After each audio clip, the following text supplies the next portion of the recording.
Good morning, student. How are you? Myself, Professor Amit Kalola, and our subject is building material. Topic to be discussed today of lime and pozzolana chapter is pozzolanic material, advantages of the pozzolas, comparison between hydraulic lime and the fat lime, precautions to be taken while using the lime, improving quality in the hydraulicity and setting.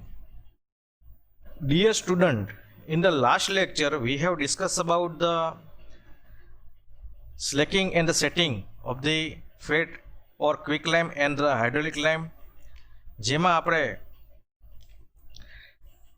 તેની વિવિધ મેથડોની discussion કર્યું હતું કે platform slaking, basket method, tank slacking for the quick lime and setting of the quick lime. Then after we have discussed about the hydraulic lime slacking and the method of the platform slacking, plant slacking and setting of the hydraulic lime, and discuss about the poor lime, slacking and setting of it, and the uses of lime, the uses of lime in construction and the other uses of lime. So now we have start today with the pozzolanic material. Now start with the pozzolanic material. What is the pozzolana? It is the available in the nature in the form of the finely divided particles in the powder form. It does not possess any cementitious properties, but when it is come in the contact with the lime, in the presence of the moisture, some chemical reaction take place. Pozzolana behave as a cementitious material.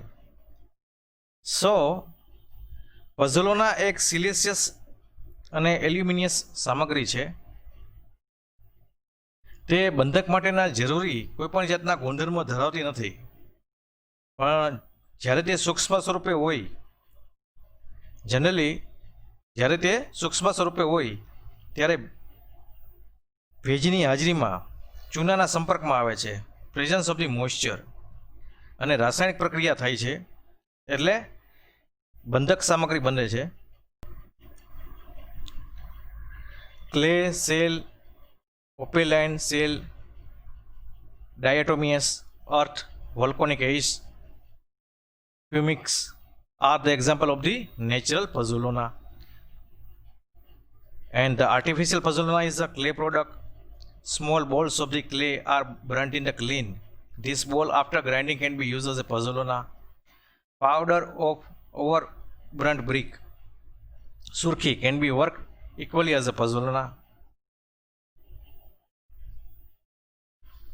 હવે પઝોલોનાના બે મુખ્ય part પડે છે, કુદરતી પઝોલોના અને કૃત્રિમ પઝોલોના. કુદરતી પઝોલોના એટલે કે એમાં માટી છે, સેલ છે, ઓપેલાઇન સેલ છે, ડાયોટોમિયસ અર્થ છે, વોલ્કોનિક એશ છે, પ્યુમાઇસિસ છે, આ વગેરે છે એ નેચરલ પઝોલોનાના એક્ઝામ્પલ છે. હવે કૃત્રિમ પઝોલોનાની વાત કરીએ તો માટીમાંથી બનાવેલા, એટલે કે માટીમાંથી આપણે નાના દડાઓનું ભઠ્ઠીમાં દહન કરવામાં આવે છે, burnt in the kiln. This ball after grinding can be use as a pozzolana. આ દહન કરેલા દડાઓને દળી અને તેનો ભૂકો તૈયાર કરવામાં આવે છે, તેનો આપણે પઝોલોના તરીકે ઉપયોગ કરીએ છીએ. Fly ash. While burning coal, fly ash is obtained as a residual byproduct. When it contains more percentage of silica, less percentage of the carbon, and is available in the powder form, it can be used as a pozzolana. Fly ash છે તે કોલસાનું દહન કરતી વખતે છેલ્લે વધતી બાકી રહેલી સામગ્રી એટલે કે રેસિડ્યુઅલ તરીકેની પ્રોડક્ટ છે. તે ખૂબ જ ઝીણી હોવી જરૂરી છે અને તેમાં સિલિકાની ટકાવારી વધુ હોવી જોઈએ. સિલિકાની ટકાવારી મોર હોવી જોઈએ અને લેસ પર્સન્ટેજ ઓફ કાર્બન એટલે કે કાર્બનની ટકાવારી ઓછી હોવી જરૂરી છે, તો જ તે સારું બાઇન્ડિંગ મટીરિયલ બની શકશે.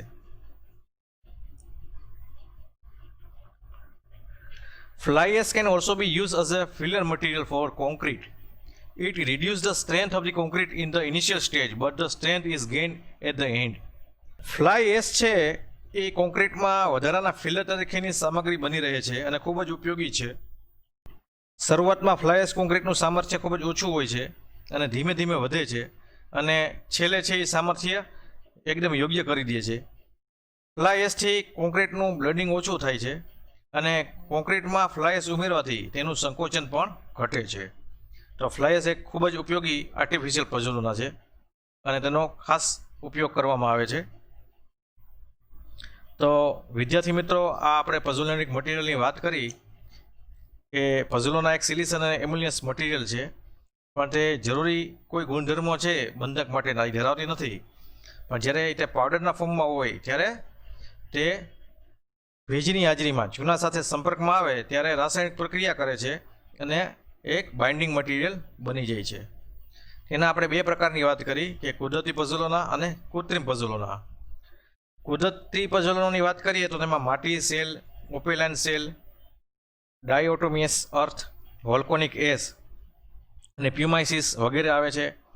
કૃત્રિમ પઝલોનાની વાત આપણે કરીએ તો એમાં માટીમાંથી બનાવેલ નાના દડાઓને ગ્રાઇન્ડિંગ કરવામાં આવે છે, ક્લીનમાં એનું દહન કરવામાં આવે છે, ત્યારબાદ આ દડાઓને દળી અને ભૂકો તૈયાર કરવામાં આવે છે અને તેનો પાવડર છે એ પઝલોના તરીકે આપણે ઉપયોગ કરવામાં આવે છે.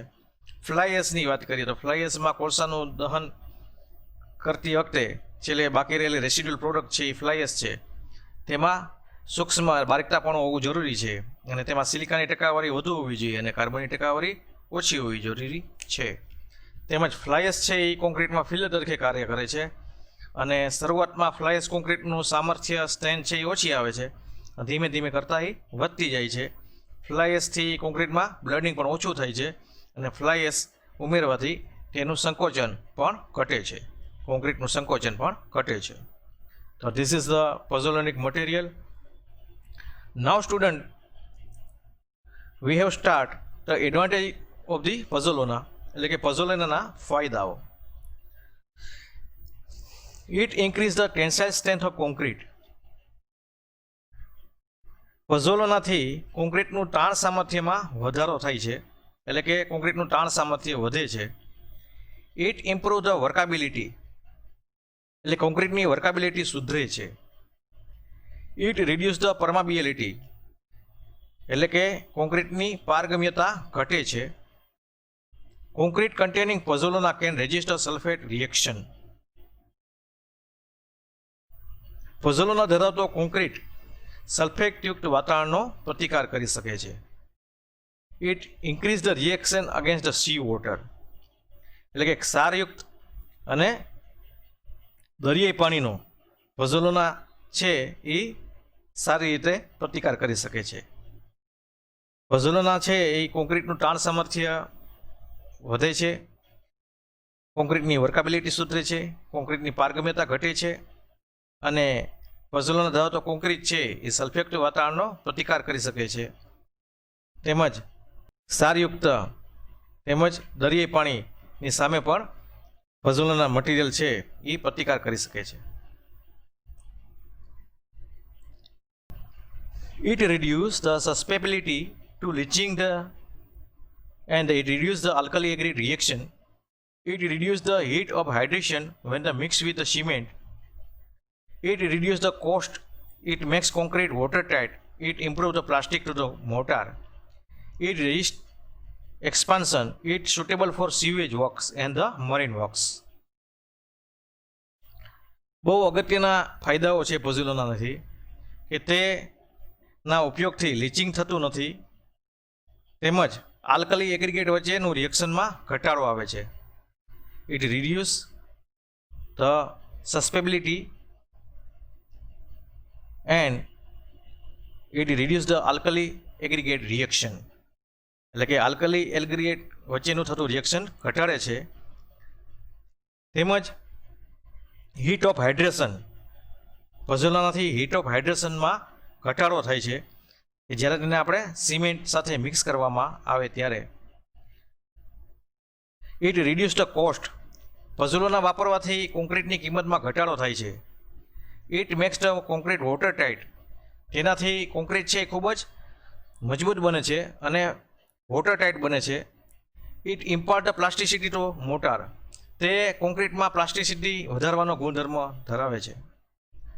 It resist expansion, it's suitable for sewage work and the marine work. તે સીવેજ ટ્રીટમેન્ટ પ્લાન્ટ અને દરિયાઈ કામ વગેરે માટે પણ ઉપયોગી છે.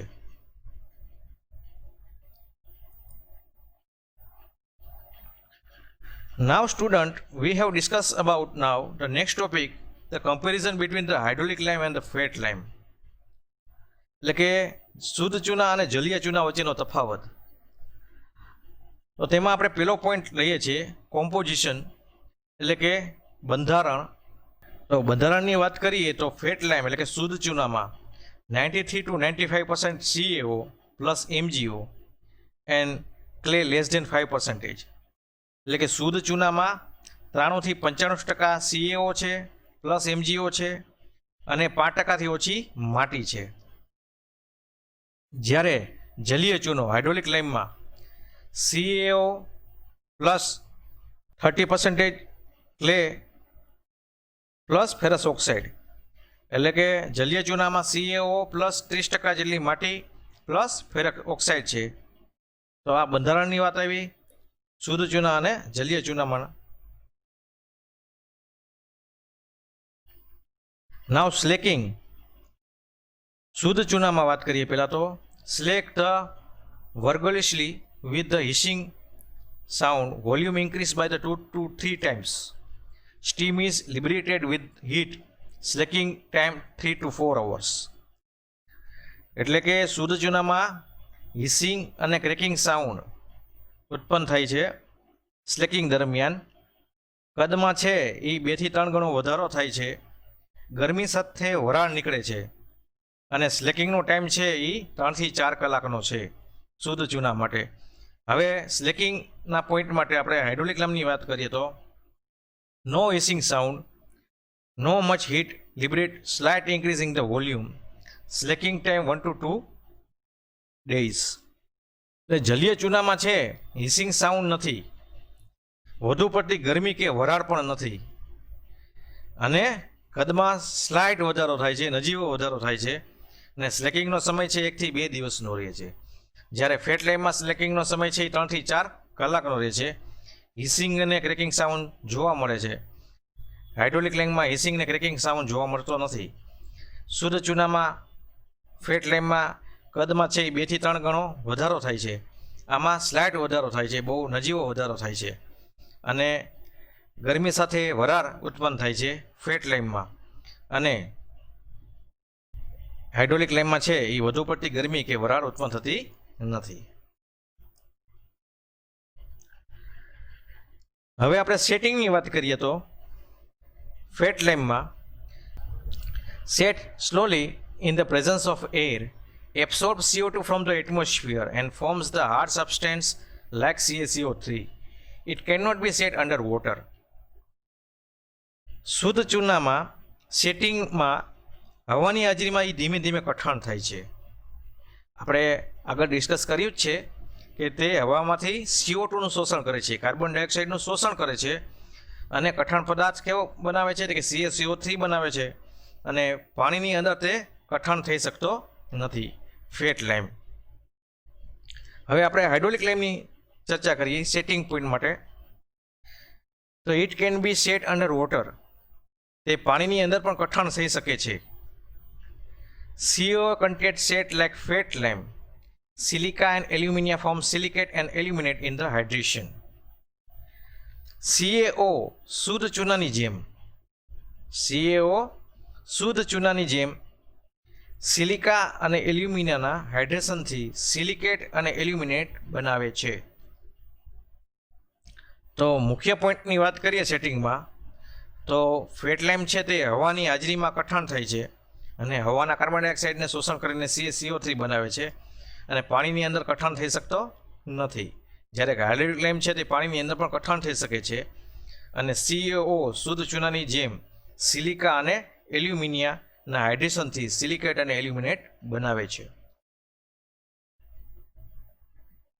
હવે આપણે કલરની વાત કરીએ તો શુદ્ધ ચૂનાનો કલર છે એ એકદમ વ્હાઇટ છે. જ્યારે હાઇડ્રોલિક લાઇમની વાત કરીએ તો તે ઝાંખા પર તો સફેદ છે, ગ્રેઇશ વ્હાઇટ કલર આવે છે. એટલે વ્હાઇટ શુદ્ધ ચૂનામાં એકદમ સફેદી જોવા મળશે, જ્યારે હાઇડ્રોલિક લાઇમમાં છે એ ઝાંખી સફેદી આપને જોવા મળશે. હવે સામર્થ્યની વાત કરીએ તો આપણે ફેટ લાઇમમાં છે એ સામાન્ય મળે છે, નોટ વેરી સ્ટ્રોંગ, અને હાઇડ્રોલિક લાઇમમાં છે તે વધારે મળે છે, વેરી સ્ટ્રોંગ. એટલે ફેટ લાઇમ એટલે શુદ્ધ ચૂનો અને જલીય ચૂનાની સરખામણીમાં સામર્થ્ય આપને જલીય ચૂનામાં વધારે. હવે આપણે ઉપયોગની વાત કરીએ તો ફેટ લાઇમમાં ઉપયોગ white washing, plastering, mortar for thin joint, usable as flux, refractory material, manufacturing of glass. એટલે કે વ્હાઇટ વોશિંગ એટલે કે આપણે દિવાલને વ્હાઇટ કલર કરવા માટે, વ્હાઇટ વોશિંગ કરવા માટે, પ્લાસ્ટરિંગ માટે, પ્લાસ્ટરના કામ માટે, પાતળી દિવાલનું ચણતર કામ કરવા માટે, પાર્ટીશન વોલનું ચણતર કામ કરવા માટે ફ્લક્સ તરીકે ઉપયોગી છે. તેમજ રિફેક્ટરી મટીરિયલ ગ્લાસના મેન્યુફેક્ચરિંગ માટે શુદ્ધ ચૂનો તે ઉપયોગી છે. જ્યારે આપણે હાઇડ્રોલિક લાઇમની વાત કરીએ તો mortar for thick joint wall construction, underground work and damp proofing. એટલે જાડી દિવાલોનું ચણતર કામ, જમીનની નીચેનું ચણતર, પાણીની નીચેનું ચણતર કામ અને ડેમ પ્રૂફિંગ તરીકે હાઇડ્રોલિક લાઇમ ખૂબ જ ઉપયોગી છે. કમ્પેરિઝન ઓફ હાઇડ્રોલિક લાઇમ અને ફેટ લાઇમમાં આપણે બંધારણની વાત કરીએ તો 93% થી 95% CaO પ્લસ MgO પ્લસ 5% ઓછી માટી, જ્યારે જલીય ચૂનામાં CaO પ્લસ 30% જેટલી માટી પ્લસ ફેરસ ઓક્સાઇડ. સ્લેકિંગ માટે છે તેનો સમય છે શુદ્ધ ચૂના માટે 3 થી 4 કલાક અને જલીય ચૂના માટે 1 થી 2 દિવસ છે. સેટિંગની વાત કરીએ તો શુદ્ધ ચૂનો છે તે હવાની હાજરીમાં CO2નું શોષણ કરી અને CaCO3 બનાવે છે, જ્યારે જલીય ચૂનો છે તે સિલિકા અને એલ્યુમિનિયમના હાઇડ્રેશનથી સિલિકેટ અને એલ્યુમિનેટ બનાવે છે. કલરની વાત કરીએ તો શુદ્ધ ચૂનો છે એ એકદમ વ્હાઇટ છે, જ્યારે જલીય ચૂનો છે એ ઝાંખો સફેદ છે. સામર્થ્ય છે એ શુદ્ધ ચૂનામાં સામાન્ય આવે છે અને જલીય ચૂનામાં વધારે આવે છે. તેમજ ઉપયોગ છે એ શુદ્ધ ચૂનાનો આપણે વ્હાઇટ વોશિંગ, પ્લાસ્ટર માટે, પાતળી દિવાલોના ચણતર કામ, જમીનની ફળદ્રુપતા વધારવા માટે ફ્લક્સ તરીકે અને refractories material for making of glass. જ્યારે જલીય ચૂનાનો ઉપયોગ છે એ જાડી દિવાલોનું ચણતર કામ, જમીનની નીચેનું ચણતર, પાણી નીચેનું ચણતર અને ડેમ પ્રૂફિંગ તરીકે ઉપયોગી છે. તો student, this is the comparison between the hydraulic lime and fat lime. Now student, the next point is the precautions to be taken while using the lime. Use a mortar made of the grade A type lime in 4 hours. Lime mortar should be kept constantly wet after grinding in the mill and should not be allowed for to dry. A well prepared lime mortar should be used within 24 hours. એટલે કે grade એ પ્રકારના ચૂનાથી તૈયાર કરેલો call છે નો ઉપયોગ આપણે 4 કલાકમાં કરી નાખવો જોઈએ. મિલમાં પીસ્યા પછી ચૂનાના કોલને સતત ભીનો રાખવો જોઈએ, એને સુકાવા દેવો જોઈએ નહીં. અને જ્યારે આપણે રીતે તૈયાર કરેલા ચૂનાના કોલનો ઉપયોગ છે તે 24 કલાકમાં કરી દેવો જોઈએ. Well prepared lime mortar should be use within 24 hours. Cement mortar containing lime should be used within 2 hours of its manufacturing. A wall of 1.5 meter height should be given 2 days to harden. Craftsmen should be wear rubber gloves and the gum boots while working or apply oil on the hands. Cement mortar containing lime should be used within 2 hours of its manufacturing. એટલે કે cement અને ચૂનો ધરાવતા call છે તેને બનાવ્યા પછી 2 કલાકમાં તેનો ઉપયોગ કરી નાખવો જોઈએ, કારણ કે તેની સ્ટ્રેન્થ ખૂબ જ ઝડપથી આવે છે સિમેન્ટ અને લાઇમ જ્યારે મિક્સ થાય ત્યારે. અને 1.5 મીટરની ઊંચાઈની દિવાલને સખત થવા માટે 2 દિવસનો સમય આપવો જોઈએ, 2 days for harden. અને કારીગરોએ કામ કરતી વખતે રબરના ગ્લોવ્સ અને ગમબૂટ તો પહેરવા જ જોઈએ, અથવા તો હાથ ઉપર તેલ લગાડવું જોઈએ કે જેથી તેના સ્કિન ઉપર કોઈ પણ જાતની અસર ન આવે. તો this is the precautions of the lime. કે ગ્રેડ એ પ્રકારના ચૂનાથી તૈયાર કરેલ કોલનો ઉપયોગ છે આપણે 4 કલાકમાં કરી નાખવો જોઈએ. મિલમાં પીસ્યા પછી મિલમાં પીસ્યા પછી ચૂના કોલને સતત ભીનો રાખવો જોઈએ અને સુકાવા દેવો ન જોઈએ, અને તૈયાર કરેલા ચૂનાના કોલનો ઉપયોગ આપણે 24 કલાકમાં કરી દેવો જોઈએ. સિમેન્ટ ચૂનો ધરાવતા કોલનો ઉપયોગ 2 કલાકમાં આપણે વાપરી લેવો જોઈએ, અને 1.5 મીટરની ઊંચાઈ ધરાવતી દિવાલને સખત થવા માટે 2 દિવસનો સમય આપવો જોઈએ. અને જ્યારે કારીગરો જ્યારે કામ કરતા હોય ત્યારે તેને રબરના ગ્લોવ્સ અને ગમબૂટ પહેરવા જોઈએ અથવા હાથ ઉપર તેલ લગાડવું જોઈએ કે તેને સારી રીતે પ્રિકોશન્સ મળી રહે. Now student, the next point is improving quality in the hydrolicity and the setting of fat lime. એટલે શુદ્ધ ચૂનાની જલીયતા અને જામવાના ગુણોની સુધારવાની રીતો. તો શુદ્ધ ચૂનાને જ્યારે આપણે સિમેન્ટ જેવો બનાવવો હોય અને તેને પાણીની અંદર હવાની ગેરહાજરીમાં પણ આપણે સખત થઈ શકે તેવો બનાવવા માટે તેમાં તેની હાઇડ્રોલિસિટીના ગુણધર્મોમાં વધારવો જોઈએ. તો આપણે તેના માટે અમુક ઇમ્પોર્ટન્ટ પોઈન્ટ ડિસ્કસ કરવા જોઈએ. તો we have start the clay content, એટલે કે માટીનું પ્રમાણ. Hydraulicity is produce due to the presence of clay in the lime, so that the lime can be hardened even under water in the absence of air like cement. It requires about 30% of clay in the lime. Lime does not accumulate if the soil content is more than 30%. હવે માટીનું પ્રમાણ. ચૂનામાં માટીની હાજરીને કારણે હાઇડ્રોલિસિટી ઉત્પન્ન થાય છે, જેથી ચૂનો સિમેન્ટની માફક હવાની ગેરહાજરીમાં પાણીની અંદર પણ સખત થઈ શકે છે. હવે આ માટે ચૂનામાં 30% જેટલી માટીની જરૂર પડે છે. જો 30%થી વધારે માટીનું પ્રમાણ હોય તો ચૂનો જામતો નથી. એટલે 30%થી ઓછી માટી હોય તો જ તે જામે છે.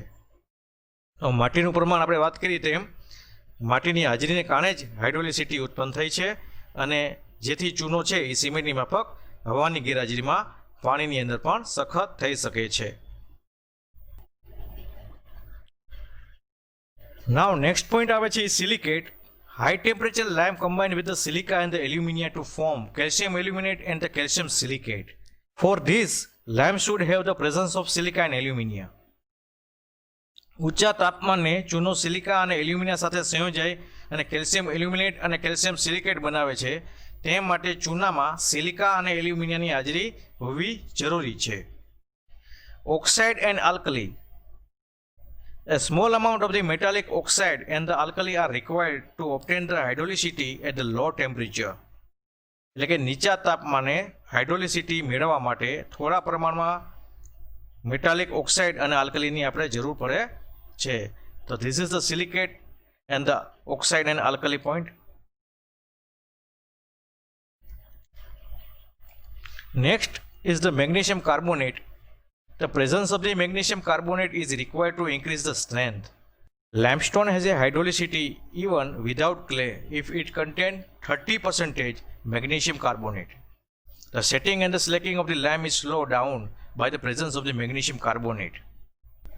મેગ્નેશિયમ કાર્બોનેટની હાજરી મજબૂતાઈ વધારવા માટે ખૂબ જ જરૂરી છે.